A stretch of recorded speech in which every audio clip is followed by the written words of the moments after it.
Welcome back to the Champagne on Ice podcast presented by the Field of 68. Illinois and Duke, when the game was scheduled back during the offseason, you thought this could be a matchup of Final Four contenders duking it out in late February and a chance for Illinois to test itself against one of the best teams in the country for their younger team that was finally starting to click into place heading into March. Well, instead, it was a show for the world to see of a team that has largely given up and is in complete free fall as Duke delivers the largest margin of defeat in Illinois program history at Madison Square Garden on Saturday night, a 43-point absolute thorough domination from start to finish as one of the worst showings that I can remember ever seeing from an Illinois team in my lifetime. And I'm sure even people a lot older than me could probably say the same, as just a total disaster of a night for Illinois in many ways. And we will talk about that and also now what it means for the final three games of the regular season, and if there's any chance of this Illinois team recovering from a loss like that. I am Kyle Tausk, joined as always by Mike Farmer. And Mike, have you had a chance to remember or just process what happened on Saturday, or have you just decided to forget about it and not think about it, which is probably the smarter approach to take? Yeah, I forgot about it within 2 minutes of the second half starting. I don't even know what to say. You have a team with, granted, you're playing one of the best teams in college basketball in recent memory, probably. I don't care about that. Like we talked about it last episode, it's a phenomenal team, going to be a one seed, might win the whole thing. Illinois lost by 43. Like Duke's bye game opponents put up better fights than Illinois did. Boston College, Miami, Virginia Tech, these terrible ACC teams this year, losing by 20. Illinois goes to a neutral site in front of the whole world, loses by 43. Just really not competitive at any point. The three-point shooting, just laughable. The effort was disastrous. The whole thing was a disaster. I feel bad for the fans that showed up to New York City, showed up to Madison Square Garden, spent a ton of money, and had to witness that. But yeah, I don't know. Like the team, it seems like they've given up, like you said. Illinois could honestly be on the bubble if things continue to trend this way, and I think they will, honestly. So yeah, just a train wreck of the last couple months and a disaster last night. Yeah, it was kind of a culmination of everything that had happened, and to go up against a team like Duke was already going to be tough. But if you just don't show up to play, if you can't make a three in the first half, this team went 0 for 16 from three in the first half, and early in the second half, it just looked like a team that didn't want to be there anymore and decided to stop even playing hard and fighting and showing any resistance on the defensive end. And if you do that against this Duke team, yeah, you're going to lose by 50. That's just how good this Duke team is.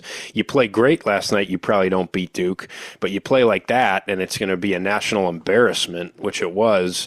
And it just feels like one of those losses that is kind of the snapshot of where a team is at and where a team is headed. To me, it talk about losing all confidence in this team, turning things around, or just having the toughness and the ability to salvage this season. My confidence is at an all-time low after that game. And it's not even, it's one game, but I just don't know mentally how you get over that. I mean, it was just a total demoralizing performance, and to lose by 43 on a national stage, and now look at the final two games you have on your schedule. Yeah, you have that Iowa game, and we're going to talk about how important that game is in a little while, but I just saw a team that had largely just stopped playing, and to have that happen in your second to last game of February entering March is a horrendous spot to be in.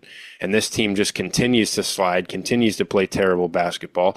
Their last three games have all been 14-plus point losses. I can't remember the last time that happened under Brad Underwood. Did his, 12-win team 6 years ago lose three straight games by 14-plus? I don't even know if they did. It's just, this team isn't even competitive right now. It's one thing if, this team just couldn't find ways to win, or the youth wasn't meshing enough to pull out some closer games. No, it's just a team that doesn't deserve to be on the floor with their last three opponents, who, like you said about Duke, and is true with all three, Michigan State, Wisconsin, and Duke, they're three really good teams that have a chance to make Final Fours. But that doesn't excuse the way that Illinois has lost, because a month and a half ago, people thought Illinois was a Final Four contender. When this game was scheduled against Duke, the thought was, well, two Final Four contenders going at it. Great litmus test for Illinois to say, okay, where are we at a couple weeks before the tournament? This is going to be one of the best teams in the country with the best player in the country. Let's give it a shot. Let's see where we're at. Let's compete and see if we can pull off a big-time win to add to our late-season resume to hopefully rise up to a 2 or a 3 seed. Well, now you're sliding down, like you said, to bubble watch. I mean, Tuesday, if you lose that game, you are on the bubble. And I just can't believe that it's gotten to this point. I mean, if you told me that this was going to be the situation a month and a half ago, I would have thought 4 guys had season-ending injuries or something. I mean, this is a team that, even the illness and injury excuse gets thrown out the window against Duke. You had everybody other than Merez Johnson, and Merez Johnson wasn't doing anything to help you stay within 25 of that Duke team the way you played last night. Everybody else was there, healthy, and practiced leading up to the game, and that was the product. So it's just hard to feel like this team has any juice left inside of it right now. I don't see a world in which a team loses by 43 on that stage and goes and defends home court. I don't care who you're playing. I don't care if George Washington or LaSalle came and played at State Farm Center on Tuesday. It's Iowa, who's not a great team, but still a pretty good offense. I don't see a world in which Illinois wins that game. You talk about the 14-plus point deficits in 3 straight games. Just look at the second half of that game. Nobody looks interested. I don't know if the guys on the bench wanted to check in the game. If I was them, I don't know if I would either. But yeah, you said we had everybody healthy. Guys are practicing. Yeah, maybe some illnesses are still lingering. I don't know. That can't be the excuse to lose by 43 points. I don't care who you're playing. It can't be that bad. The team 2 years ago, which we've talked so much about in terms of the roster similarities and kind of how they played.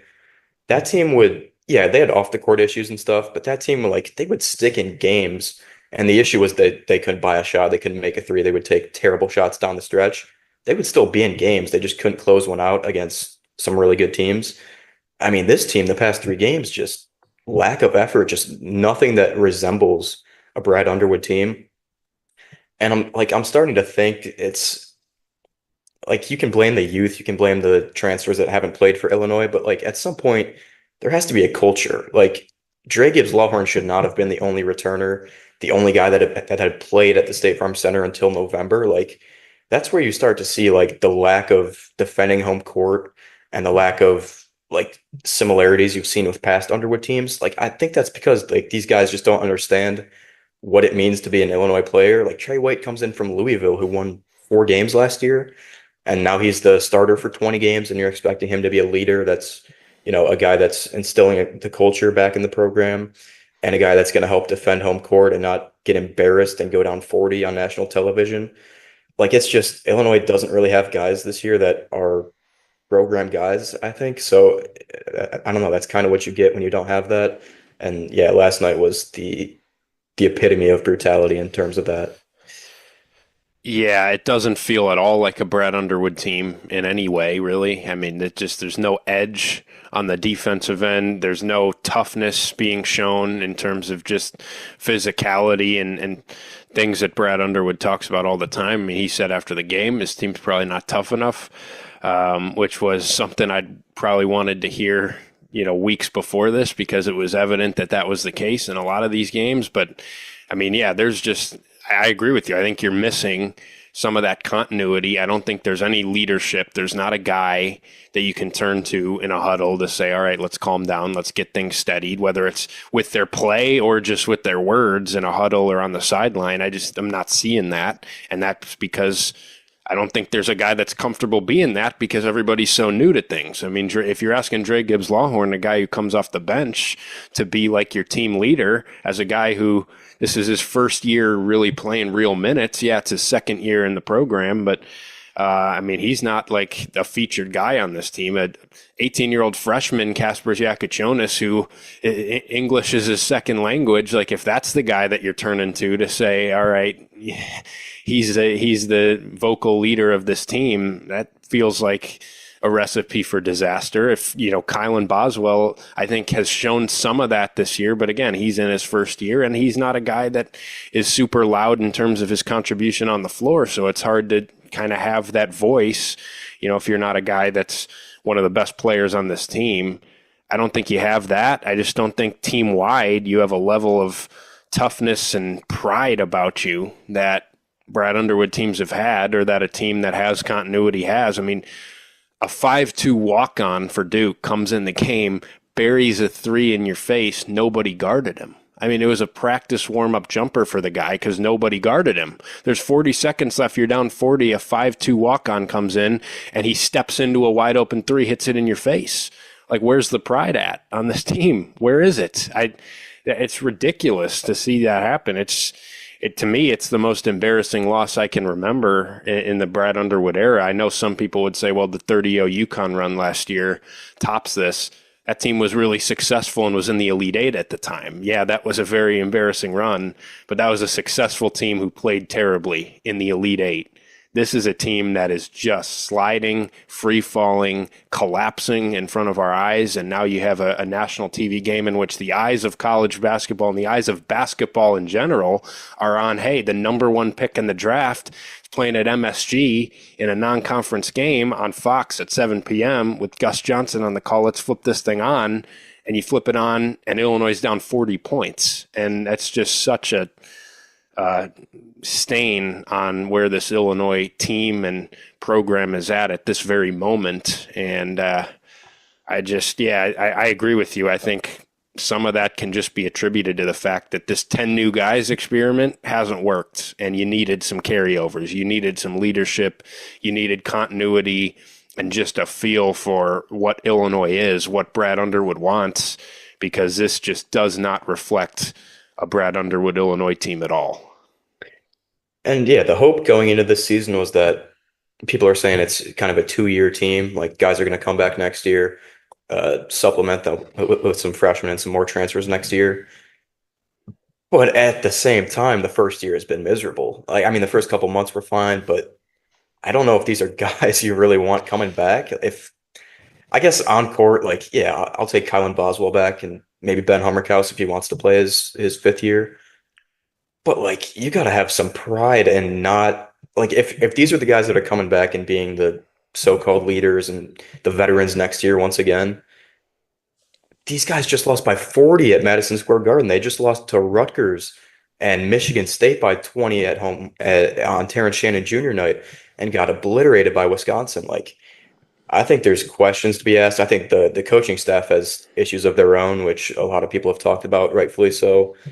But yeah, it's just been bad. And last night was, I think last night, the walk-on hitting the shot might be the worst Illinois basketball moment of my lifetime. Not even exaggerating.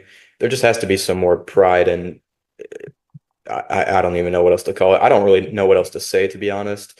This Iowa game, I've already said I don't think they're going to win it, and I think that could be another brutally low point of the Brad Underwood tenure. But yeah, it's just position. The program's not in a good position right now, and I don't see it getting any better, really. And yeah, I think they lose out. I think you're gonna be playing a decent team in the Big Ten tournament in what's the second round. I don't see this team winning a game the rest of the year.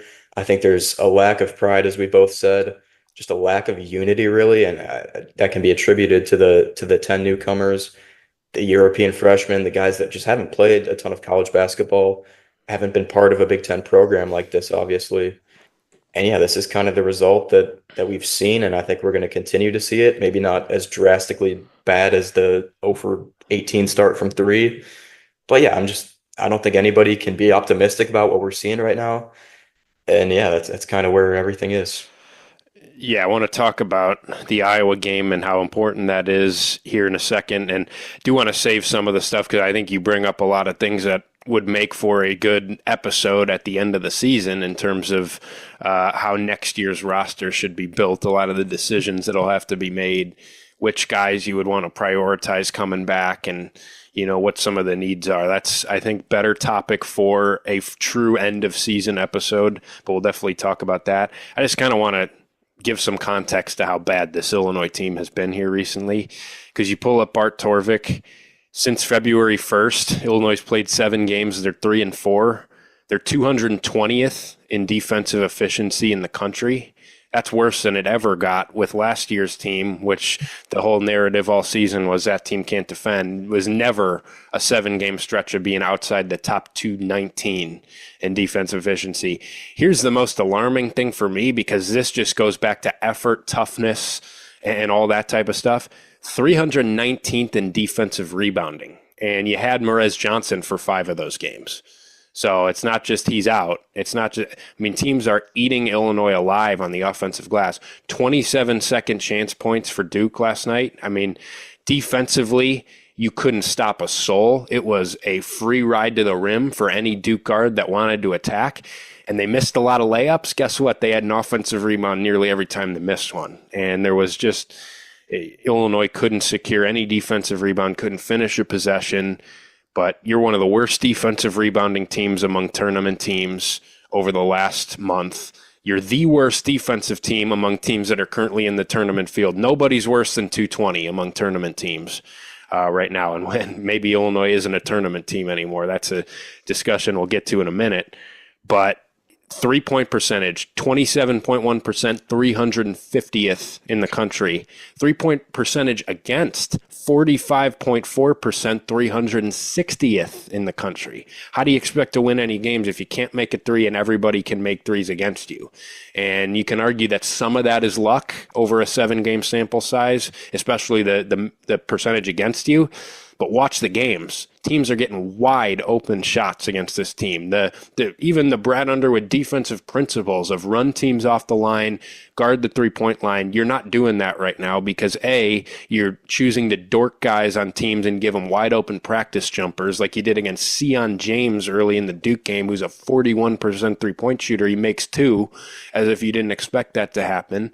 But it's a terrible defensive team right now that's given up open looks, that's given up free runs to the rim, that's given up offensive rebounds, and offensively you go 2 for 26 from 3 against Duke.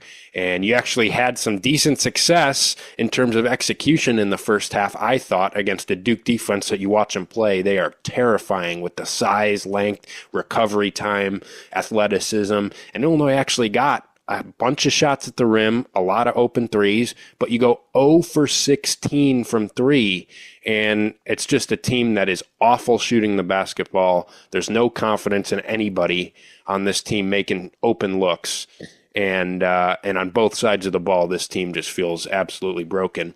And to your point in saying you don't think they win a game the rest of the year, if you feel that way, you're probably justified looking at these numbers, because this is a profile of a team that I don't think beats anybody left on their schedule. I don't even think they don't win a game the rest of the year. I think it's miserable. I'm not going to say Iowa beats us by 20. I don't think we defend home court well. We haven't done it the whole year. And Iowa's a team that has a good offense. If that game becomes a shootout somehow, which I don't even know if we're capable of getting in a shootout, I don't trust Illinois to win that. I don't care about if we have veterans, if we have top 10 picks, first round picks. This team is dead. And Sion James had 4 wide open shots in the first 2 minutes of the game. 4. He made 2. I don't care how much. I don't care if he misses all 4 of them. I don't care if you're doubling Cooper Flag. You're trying to do whatever with your defensive principles. 4 butt naked, wide open shots in Madison Square Garden in the first 2.5 minutes of the game. That can't happen. It was like practice. It was shoot around open. That just can't happen. And that's kind of what Illinois has been the past 7 games, as you were saying. The offense is a whole different thing. But yeah, I didn't realize the defensive rebounding was that bad. But you could kind of see it against Duke, Knipple, Maluak, Flag just flying in, grabbing rebounds, completely not boxed out, just unchecked, going to the rim. And then, just when Duke was running their half-court offense, it was game over. Illinois stood no chance. You got Hummerkaus on Cooper Flag at times. You got I mean, whatever. It didn't even matter. But yeah, with Iowa, I'm past the point of caring who we're playing because I'm so out on this team. I don't think there's even that much to be said because at some point, like the players on the team do not matter. The caliber of player you have doesn't matter. And I think the team that wants it more is just going to win the game. And I think that's what's going to happen the next couple games. I think Dre's one of the only guys that actually shows like physically and emotionally that he wants to be on the court and that he cares about this Illinois program. I'm sure KJ and Boswell and these guys do, but you just don't really see it because they're not diving for loose balls anymore. As you said, they're not rebounding. Just no, it doesn't seem like anybody really cares about the results of these games.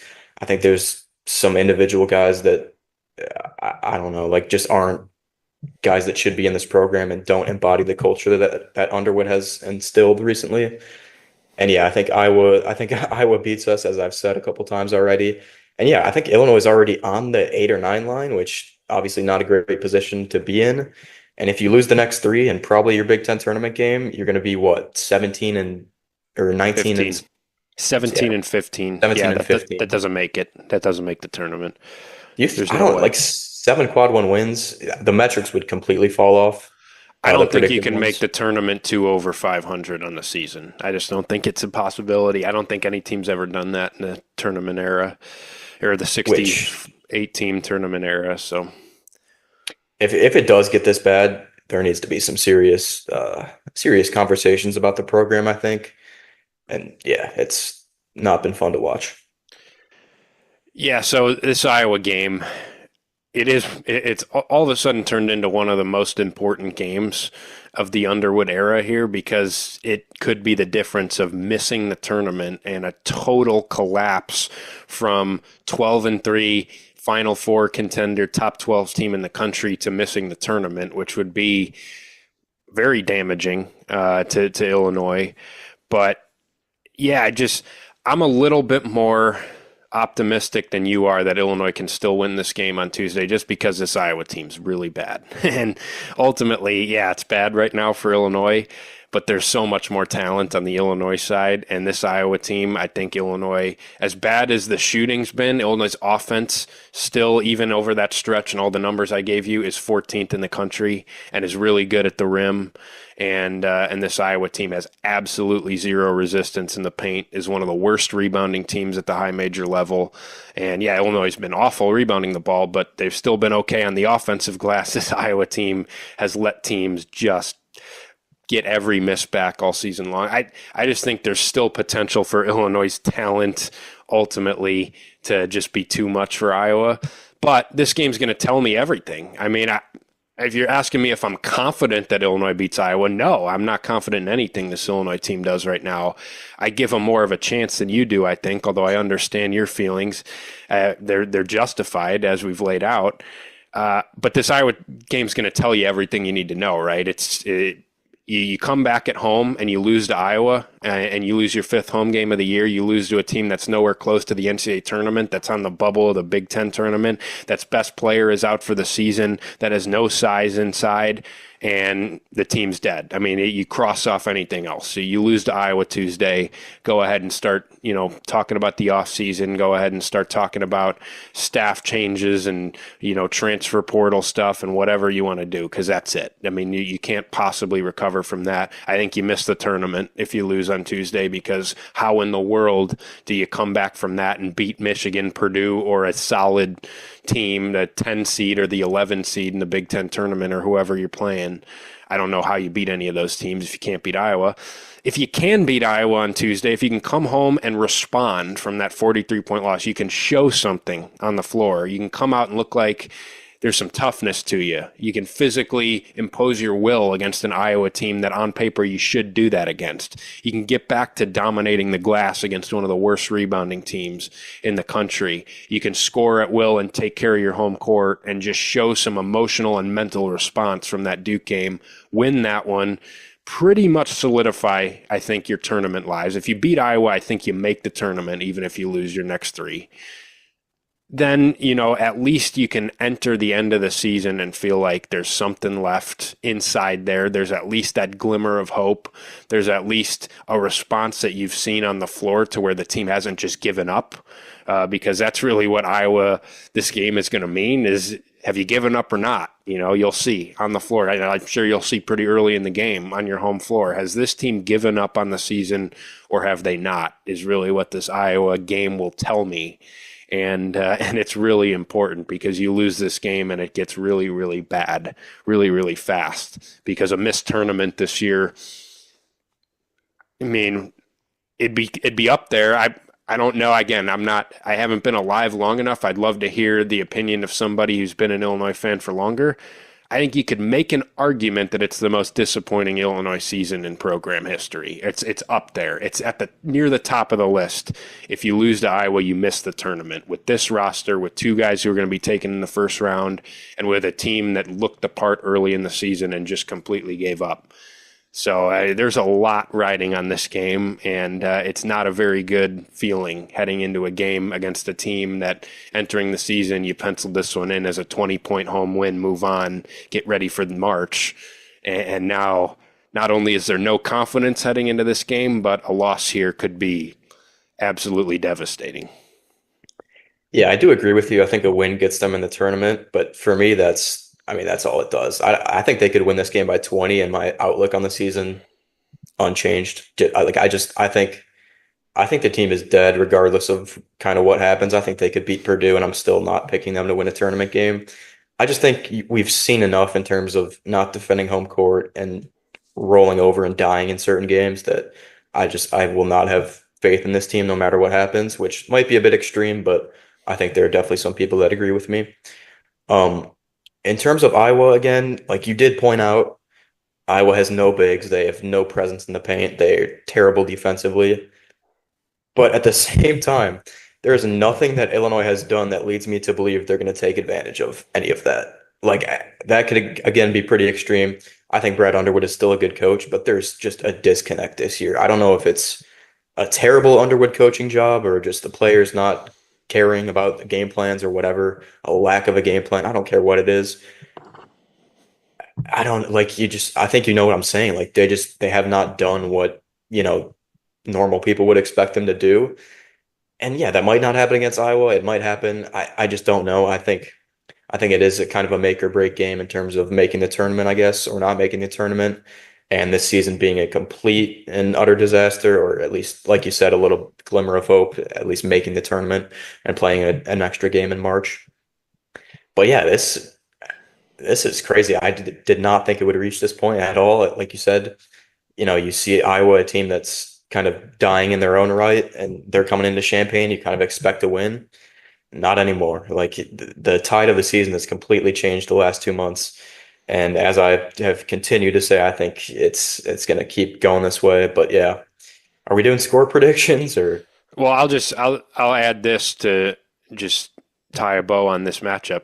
The problem is that Iowa can still score like every Fran McCaffrey That's what I'm team. saying. They're a top 23-point shooting team in the country, and they can still score it. Now, they can't guard a soul.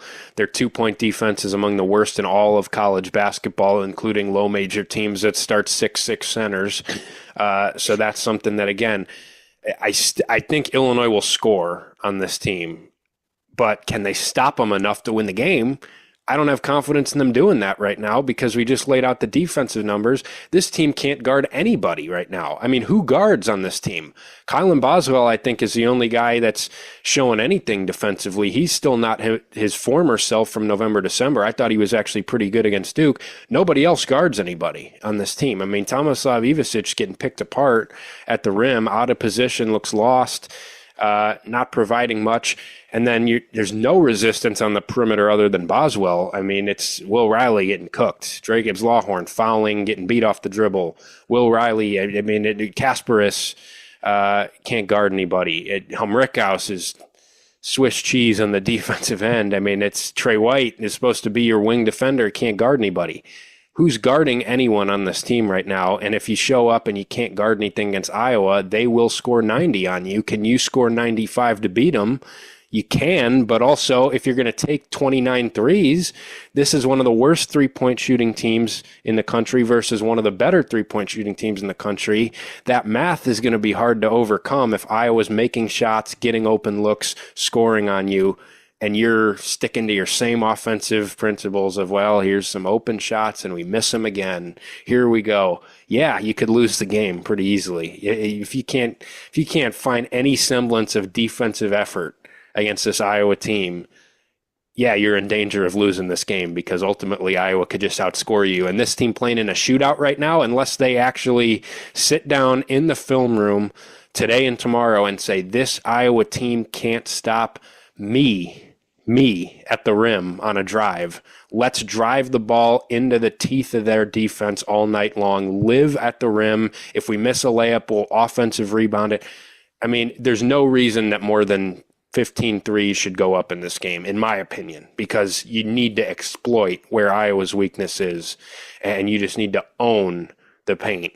And if that doesn't happen, Illinois is absolutely in danger of losing this game. And like you said, home doesn't mean a whole lot right now because the last time you saw this team at home, they didn't score for 8.5 minutes in the hypest home spot of their season in a sold-out arena. You lost by 21 to Maryland at home. You've lost to USC at home this year. What does home court mean right now to this team? Probably not much. Yeah, nothing at all, really. And I've been super negative, but I've seen enough Chicago Bears teams that have done this exact same thing.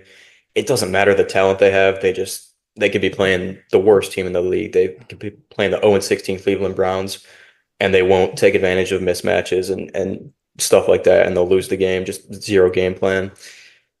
So I really do think Iowa wins this like 87-78. I think Illinois sticks around, doesn't get blown out or anything, but like I just have zero confidence in this team, zero faith, and yeah, I kind of think that's the season.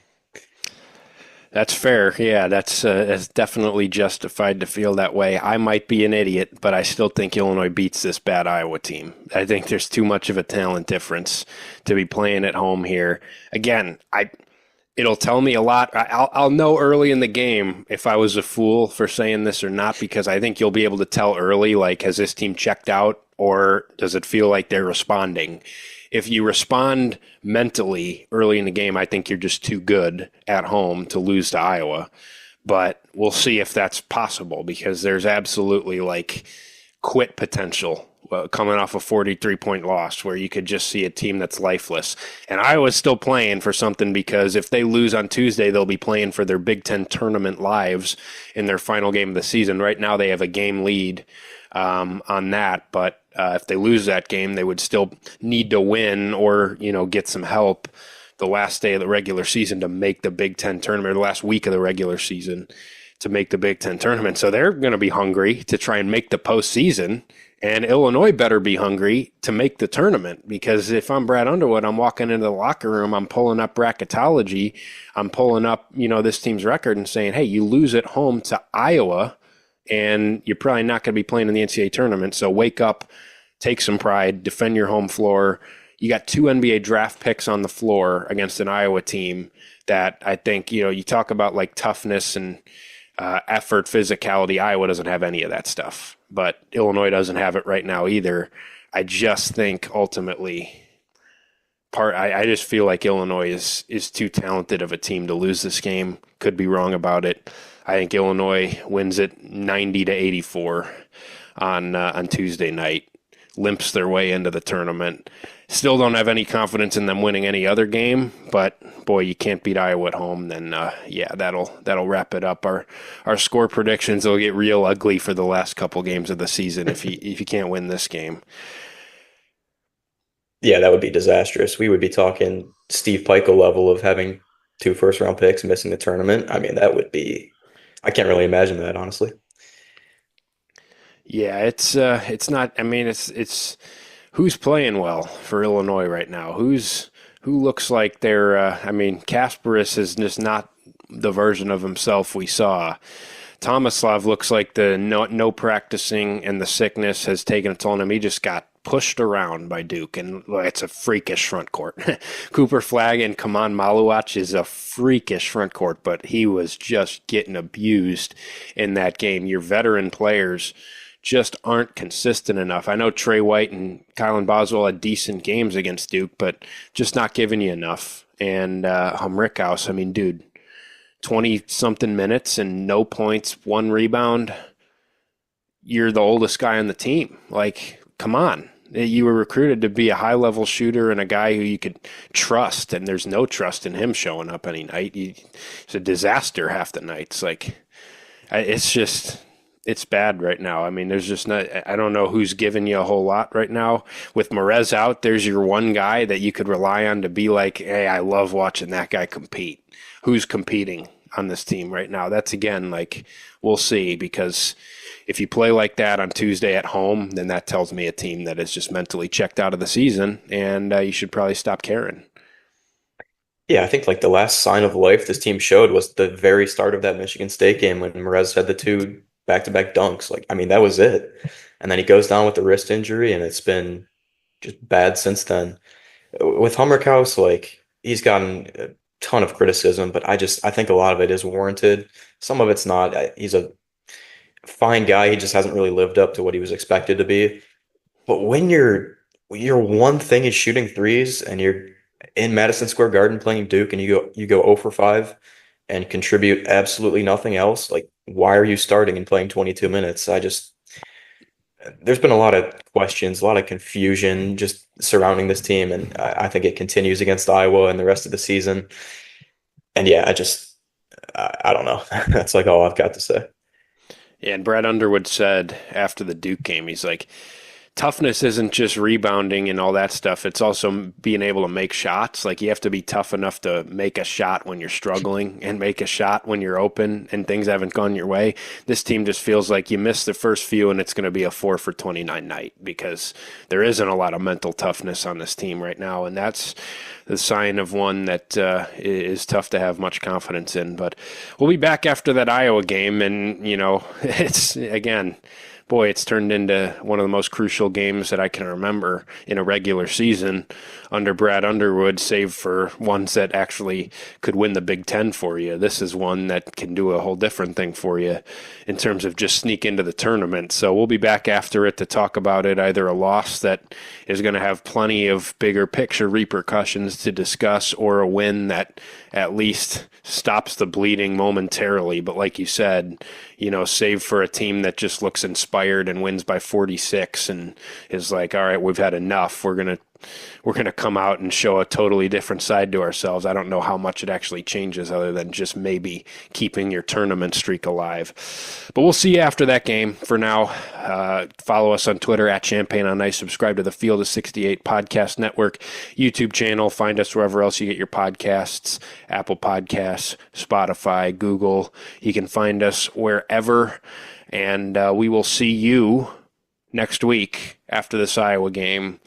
Hope you don't stab your eyes out watching the game on Tuesday. Normally I say hope you enjoy the game. Who enjoys watching this team right now? Hope you make it through the game. Maybe enjoy it if Illinois comes to play and shows some glimmer of light.